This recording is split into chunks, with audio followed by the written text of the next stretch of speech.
कई बार हम लोग बेफजूल किसी से उलझ करके अपना नुकसान कर लेते हैं। पर मेरे भाई बहन, जीवन में हर समय युद्ध जरूरी नहीं है। कई ऐसे फालतू लोग हैं जो आपसे बेवजह लड़ना चाहेंगे, आपको आपके लक्ष्य से भटकाना चाहेंगे। उनका मकसद ही है आपको आपके लक्ष्य से भटका देना। तो आपको क्या करना है? ये जरूरी नहीं है कि हर समय लड़ाई ही झगड़ा ही हो, हर समय लड़ा झगड़ा ही जाए। कई बार कोई विवाद चाहे तो उस विवाद का उत्तर विवाद नहीं होता। कई बार विवादों को भी मुस्कुरा करके छोड़ देना चाहिए। कई बार कोई आपसे झगड़ा करना चाहे ना, मुस्कुरा करके आगे बढ़ जाइए, यही उसकी हार है। और अगर आप उनसे उलझने गए तो उनका तो कुछ होगा नहीं, आपका नुकसान हो जाएगा। एक कथा मैं आपको सुनाऊं, ध्यान से सुनिए। एक मुर्गा था, वो चील पंछी को बार बार ललकारता था, मुझसे युद्ध करो, मुझसे युद्ध करो।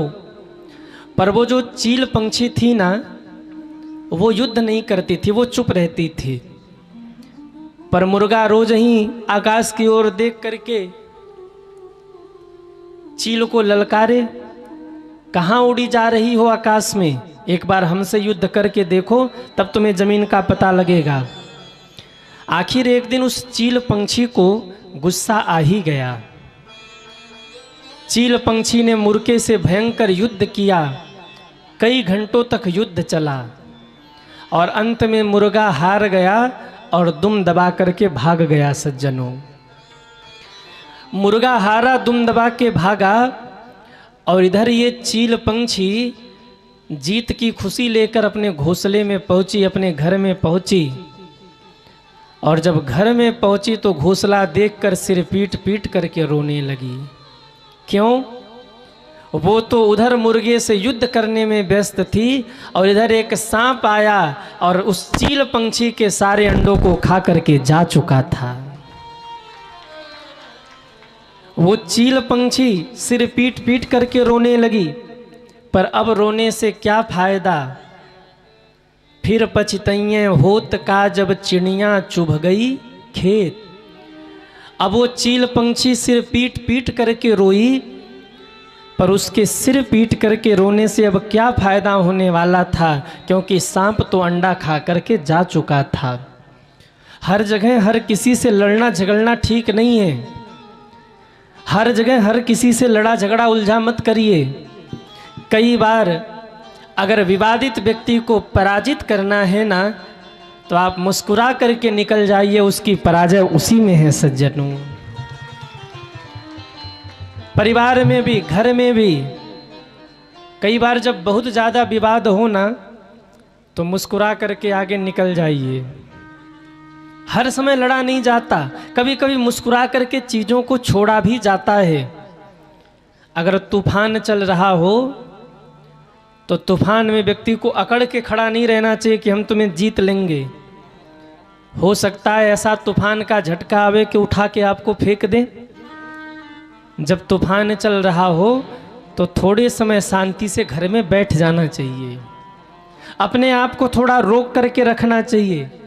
कई लोग कहते कि गुरुजी हमको गुस्सा बहुत आता है, हम क्या करें? कितने लोगों को गुस्सा आता है वो हाथ उठाएं। कितने लोगों को गुस्सा आता है? हाथ तो उठाओ। वाह, जिन्होंने हाथ नीचे किया उनको गुस्सा नहीं आता।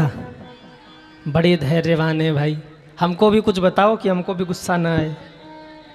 कभी कभी तो हमको भी आता है, मतलब फालतू नहीं आता।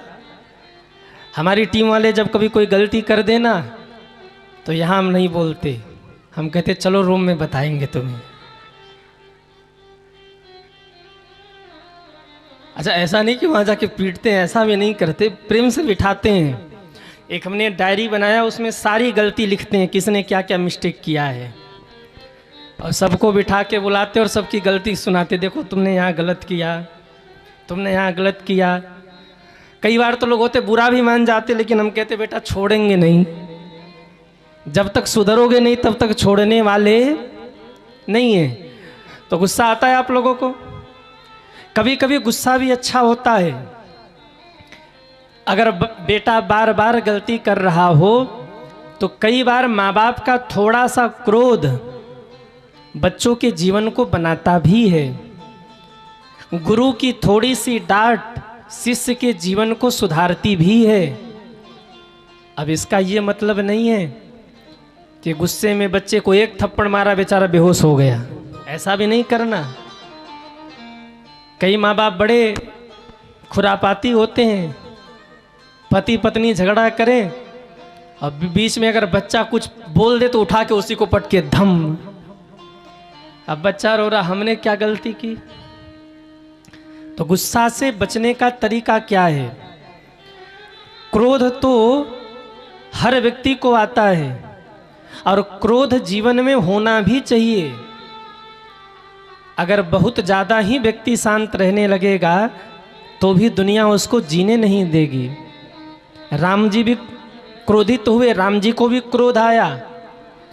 3 दिन तक मेरे राम जी ने मनाया समुद्र को, पर 3 दिन बीतने के बाद भी जब समुद्र नहीं माना तो विनय न मानत जड़ धिजड़, विनय न मानत जल धिजड़, गए 3 दिन बीती, बोले राम सकोप तब, भय बिनु होई न प्रीति। राम जी ने भी कहा काटई पई कदली फरही।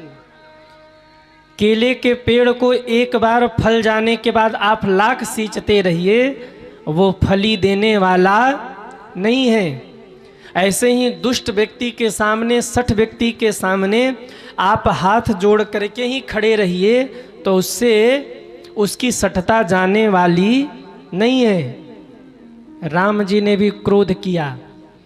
क्रोध जीवन में जरूरी है, पर क्रोध बस इतना होना चाहिए जितने में आप अपने मन पर, क्रोध पर नियंत्रण कर सके, नियंत्रण से बाहर नहीं होना चाहिए। आप कार चलाते हैं ना, तो कार में एक ग्रीन सिग्नल होता है, एक रेड सिग्नल होता है। 80 के आसपास कहीं ग्रीन सिग्नल होता है कि यहाँ तक चलो ठीक है, आखिरी सीमा है। और 80 के बाद जहाँ आप गए तो वहाँ फिर एक रेड लाइन लगी होती है कि अब तुम खतरे में हो, अब तुम जरा बच के चलना। नदी जब तक अपने सीमा में रहती है ना, नदी की पूजा होती है, और जब नदी अपने सीमा को पार कर जाए तो उसी नदी को लोग कहने लगते रे कम हो जा, काहे को बड़ी जा रही। उसी नदी की पूजा बंद कर देते हैं लोग, घाट छोड़ के भाग जाते हैं। क्रोध जब तक आपका नियंत्रण में रहेगा तब तक आपका क्रोध विकास की ओर ले जाएगा, और जब क्रोध अनियंत्रित हो जाएगा तो वही क्रोध आपको विनाश की ओर ले जाएगा। जीवन में थोड़ा सा क्रोध किस लिए? माता पिता क्रोध करते हैं बच्चों को समझाने के लिए। कभी कभी गुरु भी क्रोध करते हैं शिष्य को समझाने के लिए, पर इसका मतलब ये नहीं कि वो उसका विनाश ही कर देते हैं। नहीं, उनका क्रोध एक लिमिट में होता है। कईयों की ये भी समस्या होती है कि गुरुजी घर में हम ही सबसे बुरे हैं। क्यों? क्योंकि हम सबको बताने जाते हैं। और ये मानिएगा, जो घर में सबको बताता है ना, घर वाले एक दिन उसको बताने लायक नहीं छोड़ते। हाँ, जो सबको ही बताने लग जाए ना, देखो ये ऐसे, वो ऐसे, वो ऐसे, जो सबको ही बताने लग जाए, सच यही है कि घर वाले उसको बताने लायक एक दिन नहीं छोड़ते। तो गुस्सा आता है, गुस्सा को कंट्रोल कैसे करें? आप ये मत समझ लेना कि गुरुजी गुस्सा करने के लिए कह रहे, ये भी गलत है। कभी कभी साल में 6 महीने में थोड़ा बहुत चीज़ों को नियंत्रित करने के लिए, अपना धौंस जमाने के लिए नहीं, चीज़ों को नियंत्रित करने के लिए। तो आप कहेंगे कि गुरुजी गुस्से पर कंट्रोल कैसे करें? बड़ा प्यारा तरीका है। कितने लोग चाहते हैं कि हमारा गुस्सा कंट्रोल हो जाए? वो हाथ उठाएं। वाह, सब चाहते हैं, मतलब गुस्सा करते हो। देखो अब कह रहे गुस्सा करते हैं। हम बता रहे तरीका, ध्यान से सुनिए। अगर गुस्सा को आपको कंट्रोल करना है तो जिस समय आपके मन में क्रोध आए उस समय थोड़ा सा रिलैक्स हो जाइए। उस समय कोई निर्णय मत लीजिए। न तो किसी को अपशब्द बोलिए, न तो किसी को गाली दीजिए, न तो किसी पर हाथ उठाइए। बस अपने आप पे नियंत्रण कर लीजिए कि हमको 10 मिनट तक कुछ बोलना ही नहीं है। और उन 10 मिनट में क्या करना है? गुस्सा कहीं तो आप निकालोगे, तो गुस्सा कहाँ निकालना है? बोले भगवान को देखो। भगवान को देख के कहो पहले तो आपसे निपट लें, दुनिया वालों से बाद में निपटेंगे। उनसे पूछो गुस्सा क्यों आ रहा है। जो भी क्रोध, अगर हो सके तो जोर जोर से सीताराम सीताराम सीताराम चिल्लाना शुरू करो। राधे श्याम राधे श्याम राधे श्याम। एक गिलास पानी पीजिए और शांति से बैठ जाइए। 5 मिनट तक भगवान को निहारिए। भगवान से पहले कुछ बात कर लीजिए और फिर सोचिए बाद में उसका उत्तर देंगे। 5-10 मिनट में आप देखेंगे कि आपका गुस्सा शांत हो गया और आपके मन को शांति मिल गई। जिस समय क्रोध आए एक गिलास पानी पी के थोड़ा सा रिलैक्स हो जाइए। आप कहोगे गुरुजी जिस समय गुस्सा आएगा हम पानी पिएंगे, सामने वाले की खोपड़ी न फोड़े। इतना तो कंट्रोल करना ही पड़ेगा कि जब गुस्सा आए तो आप मौन हो जाइए। थोड़े समय के लिए 10 मिनट 15 मिनट के लिए थोड़े से मौन हो जाइए। शीघ्रता मत करिए। याद रखिए बहुत गुस्से में कोई निर्णय मत लीजिए और बहुत भाव में आकर के किसी को कोई वचन मत दीजिए। अगर बहुत गुस्से में आपने कोई निर्णय ले लिया और बहुत भाव में आकर के आपने किसी को वचन दे दिया तो ये दोनों ही आपके लिए घाटे का सौदा होगा। नोट कर लीजिएगा, बहुत गुस्से में आपको कोई निर्णय नहीं लेना है और बहुत भाव में भर के किसी को वचन नहीं देना है। कई लोग होते कहते मैं तुम्हारे लिए जान दे दूंगा। वो तो शुक्र है कि कोई कुछ बोलता नहीं। अगर बोल दे कि कुएं में कूद जा, कूदेगा? कहेगा तू कूद। हम क्यों कूदे? कोई आपसे आके कहे ना तुम्हारे लिए जान दे दूंगा, अरे कभी फोन करना, कह दो कुएं में कूद के दिखा, हमारे लिए तू जान दे, कूद कुएं में। कहेगा भैया रहने दो, अपनी दोस्ती यारी अपने पास रखो, हम जा रहे अपने घर। जो बहुत ज़्यादा आपको बोले ना, कभी फ़ोन करना, हमें देखना, मुसीबत पड़े तो फ़ोन करना। कभी मुसीबत पड़े तो फ़ोन करके देखिए स्विच ऑफ आएगा। जो रोज़ कहता हूँ ना कभी फ़ोन करना, अरे हम तुम्हारे दोस्त हैं, मित्र हैं हम तुम्हारे एक फ़ोन पर हम हाजिर रहेंगे। फ़ोन करके देखना स्विच ऑफ आएगा। हमारे पास आकर कई लोग बहुत बड़बड़ाते हैं, गुरुजी हम आपके लिए प्राण दे देंगे। आप कहो जो कहो, एक बार बस फ़ोन भर करना। वैसे आज तक मैंने कभी किसी को ऐसा फ़ोन किया नहीं, पर मैं हंसता हूँ और मुझे इस बात पे हंसी आती है कि जिसका राम बिगाड़ना चाहे उसका कौन क्या बनाएगा, और जिसका राम बनाना चाहे उसका कौन क्या बिगाड़ेगा। जिसके साथ राम हो उसका साथ कौन निभाएगा, और जिसके साथ राम न हो उसके साथ कौन खड़ा रह सकता है। कोई आपका बहुत सम्मान कर रहा, समाज में आपकी बहुत जय जयकार हो रही, तो ये मानिएगा कि आपकी जय जयकार नहीं है, ये समय की जय जयकार है। जिस दिन समय पलटा खाएगा ना, जय जय करने वाले ही गाली सुनाएंगे आपको। इसलिए दुख में दुखी मत होइए और बहुत सुख आए तो नाचिए मत, हार्ट अटैक आ जाएगा। हाँ, कई लोग एक बाबूजी थे, उन्होंने सुना कि हमारा बेटा आईएएस बन गया, खड़े हुए गिर गए, हार्ट अटैक आ गया। बहुत बहुत प्रसन्नता है जीवन में ना, तो थोड़े से गंभीर बनिए। राम जी ने यही तो सिखाया, आज की कथा यहीं से शुरू होगी। शाम के समय राम को कहा जा रहा कि तुम्हें राजा बनना है, राम जी शांत हैं। और सुबह कहा गया कि तुमको बन जाना है, तो भी मेरे राम जी शांत हैं। गड़बड़ कहाँ होता है? बोले जब दुख आए तो हम लगते हैं माथा पीटने। क्या होगा? बहुत माथा पीटेंगे तो क्या होगा? कुछ नहीं होगा। दर्द की दवाई और खानी पड़ेगी, माथे में दर्द हो जाएगा, सिर पीटेंगे ज़्यादा। तो दुख आए तो घबराइए मत, गंभीरता से सोचिए कि इस दुख का निदान क्या है।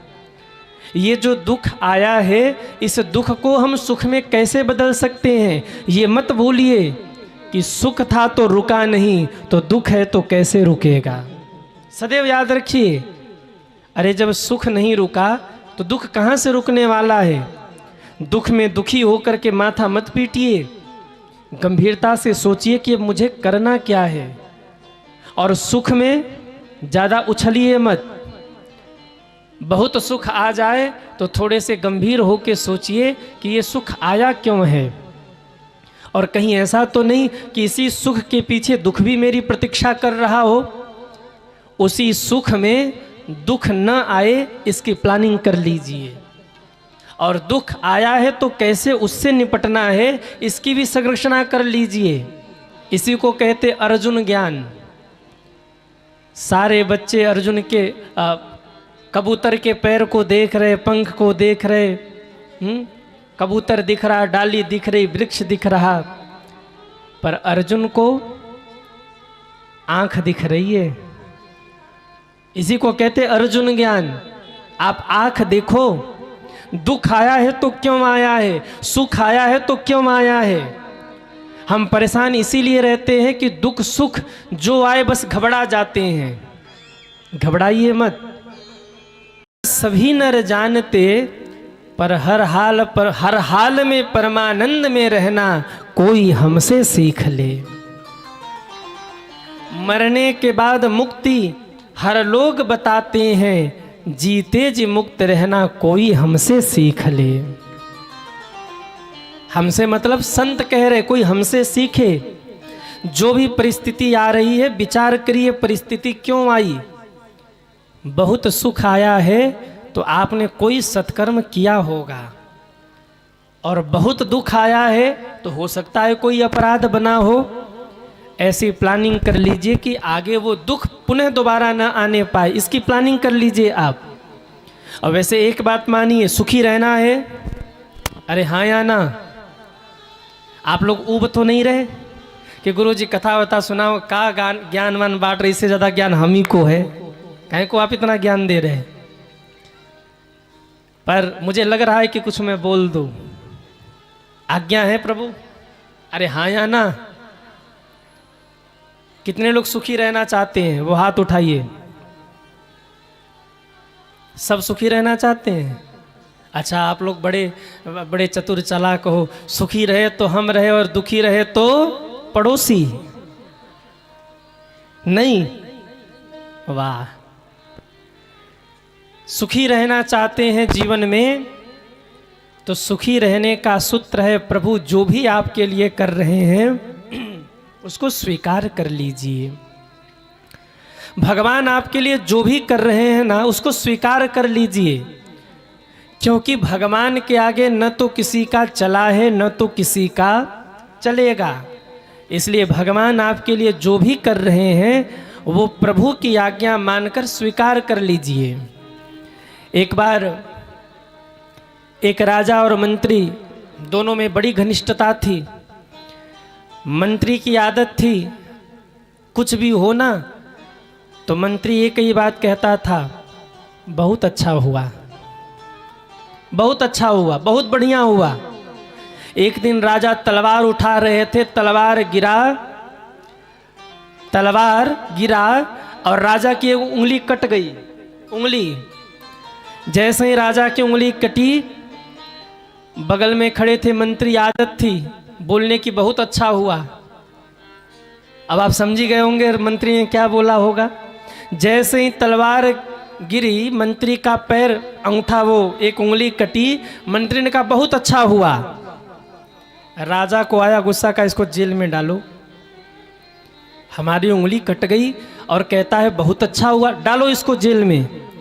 जेल में डाल दिया गया। मंत्री जब जेल में जा रहे थे ना, तो वो कहते जा रहे थे बहुत अच्छा हुआ, हम जेल में जा रहे, बहुत अच्छा हुआ। राजा कहता बड़ा बेकार आदमी है, जेल में भेज रहा हूं और कह रहा बड़ा अच्छा हुआ। 3-4 दिन बाद राजा स्वस्थ हुए, जंगल में आखेट खेलने निकले। एक डाकुओं का समूह रहता था जंगल में, और डाकू तामसिक पूजन करते थे। उनको बलि देने के लिए किसी व्यक्ति की आवश्यकता थी। जैसे ही बलि देने की आवश्यकता पड़ी, राजा को सब पकड़ ले गए, ले जाके स्नान कराया, भोजन कराया। और जब बलि देने के लिए आगे बढ़े, तब ध्यान आया कि अरे इसका तो अंगूठा कटा है, नहीं बलि नहीं हो सकती क्योंकि अंगूठा कटा है, छोड़ो इसको। शरीर कोई अगर छिन्न भिन्न हो तो बलि नहीं होती, तामसिक पूजन ऐसा होता है, तो बोले इसकी बलि नहीं हो सकती, इसको छोड़ो। अब जैसे ही राजा को छोड़ा, राजा प्रसन्न हो गया। राजा को मंत्री की बात आई, याद आई, और राजा ने कहा जिस दिन मेरा अंगूठा कटा था उस दिन मेरे मंत्री ने कहा था बहुत अच्छा हुआ। अरे मैंने तो उसे जेल में डाल दिया, पर आज मुझे पता चला अगर अंगूठा न कटा होता तो आज मेरा सिर कट गया होता। दौड़े दौड़े आए, मंत्री को जेल से बाहर निकलवाया। मंत्री ने जैसे ही जेल के बाहर कदम रखा, जोर से चिल्ला के बोले बहुत अच्छा हुआ। राजा ने कहा मैंने तुझे जेल में डाल दिया और तू कह रहा बहुत अच्छा हुआ, क्यों? मंत्री ने कहा महाराज बहुत अच्छा हुआ जो जेल में डाल दिया। क्यों? बोले आप जाते तो आपके साथ हम भी जाते। आपके पैर का अंगूठा कटा था पर मेरे पैर का अंगूठा नहीं कटा था। चोर आपको तो छोड़ देते पर हमारी बलि चढ़ जाती, इसलिए महाराज बहुत अच्छा हुआ जो जेल में बंद कर दिया, नहीं तो अब तक हमारी बलि हो गई होती। तो जीवन में जो भी हो रहा है ना, सब प्रभु की ये कराए कर रहे हैं, इसलिए उनकी आज्ञा को स्वीकार कर लीजिए। हर हाल में खुश रहना, संतों से सीख जाए। हर हाल में खुश रहना।